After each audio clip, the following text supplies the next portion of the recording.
দেলোয়ার হোসেন সাঈদীর কবরস্থানের বর্তমান অবস্থা আজকে আমি আপনাদের ভিডিও চিত্রের মাধ্যমে তুলে ধরেছি। কারণ গতকাল ঠিক 24 ঘন্টা আগে এখানে জানা যায় এত পরিমাণে লক্ষাধিক এবং প্রায় 5 লক্ষ 7 লক্ষর মতন মানুষ আসায় এখানে কবরস্থান কোথায় এবং কবর কোথায় দেওয়া হয়েছে সেটা আমি আপনাদের দেখাতে পারিনি।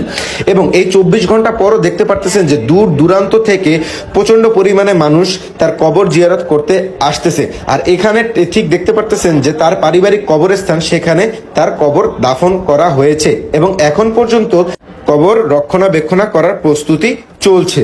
এবং সম্পূর্ণ ডিটেলস দিয়ে যদি বলি, জনাব দেলোয়ার হোসেন সাঈদীর কবর দেওয়া হয়েছে পিরিজপুর সদরের তার নিজ আল্লামা সাঈদী ফাউন্ডেশনের যে পারিবারিক কবরস্থান সেখানে। এই যে আপনারা দেখতে পারতেছেন যে ঠিক সাঈদী ফাউন্ডেশনের যে জামে মসজিদ, সেই মসজিদের পাশেই সাঈদী পারিবারিক কবরস্থান এবং এই কবরস্থানের চারপাশে গেট দিয়ে আবদ্ধ করা এবং গেটের ভিতরেই হচ্ছে তার পারিবারিক কবরস্থান। এবং আপনারা দেখতে পারতেছেন যে উপর থেকে আমি ভিডিওটি নিয়েছি এবং উপর থেকে দেখা যাচ্ছে যে তাদের পারিবারিক কবরস্থানে তার কবর দাফন করা হয়েছে।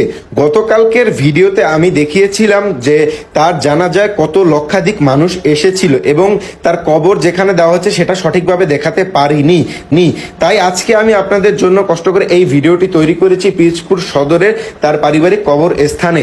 সো আপনারা দেখতেই পারতেছেন যে সাতক্ষীরা, ভোলা এবং বিভিন্ন দূর দূরান্ত থেকে মানুষ এখন পর্যন্ত 24 ঘন্টা পর পর্যন্ত আসছে তার কবর জিয়ারত করতে। আমি রিকোয়েস্ট করব যারা এই ভিডিওটি দেখতেছেন তারা সবাই ভিডিওটি শেয়ার করুন, কারণ অনেকে দেশ ও দেশের বাইরে থেকে এখানে আসতে পারেনি কিন্তু তার কবর দেখতে চাচ্ছে। তাই এই ভিডিওটি তাদের কাছে শেয়ার করে তাদের দেখার সুযোগ করে দিন এবং আমি কমেন্টে আমিন লিখুন।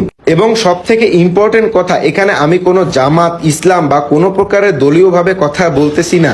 একজন মুসলিম হিসেবে আমি কালকে ভিডিওটি ছেড়েছিলাম এবং তার কবর জিয়ারত করতে গিয়েছিলাম, সেজন্য সবাই রিকোয়েস্ট করেছে কমেন্টে তার কবরটা দেখার জন্য, এর জন্য আমি এই ভিডিওটি তৈরি করেছি। সো